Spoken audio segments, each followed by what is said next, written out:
எல்லாம் நல்லா இருக்கீங்களா? God bless you. வாழ்க்கையில் யார் ஒருத்தர் அவமானப்படுறாங்க, அதிகமாக அசிங்கப்படுறாங்க, அந்த அவமானம் அசிங்கம் உங்கள் வாழ்க்கையில் வருதுன்னா நீங்கள் அதில் ஸ்ட்ராங்காக நில்லுங்க. உங்களை யாராவது அவமானப்படுத்திட்டாங்க, உங்களை யாராவது அசிங்கப்படுத்திட்டாங்க அப்படின்னா நீங்கள் ஸ்ட்ராங்காக நில்லுங்க. ஏன்னா உங்களுக்குள்ளே ஏதோ ஒரு விஷயம் இருக்கிறதுனால தான் அந்த அவமானமும் அசிங்கமும் உங்கள் கண் முன்னாடி வருது. அப்போ அதை நம்ம லேசாக விடாமல் நீங்கள் யோசிங்க. எந்த இடத்துல விழுந்தமோ அந்த இடத்துல நீங்கள் எழுந்து நிற்கக்கூடிய நேரத்தை கடவுள் உருவாக்குவார்.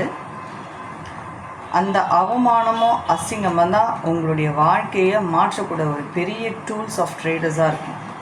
பெரிய மாற்றங்களை கொண்டு வரக்கூடிய ஒரு விஷயந்தான். அதனால தான் கடவுள் அதை உங்களுக்கு அனுமதிக்கிறார். சரிங்களா? நான் அவமானப்பட்டுட்டேன்னு கவலைப்படாதீங்க. இல்லை, கவலை இருக்கணும்.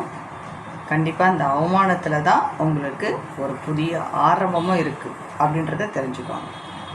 அந்த ஆரம்பத்தில் நீங்கள் தான் PhD முடித்தவங்களாக இருப்பீங்க. சரிங்களா? God bless you.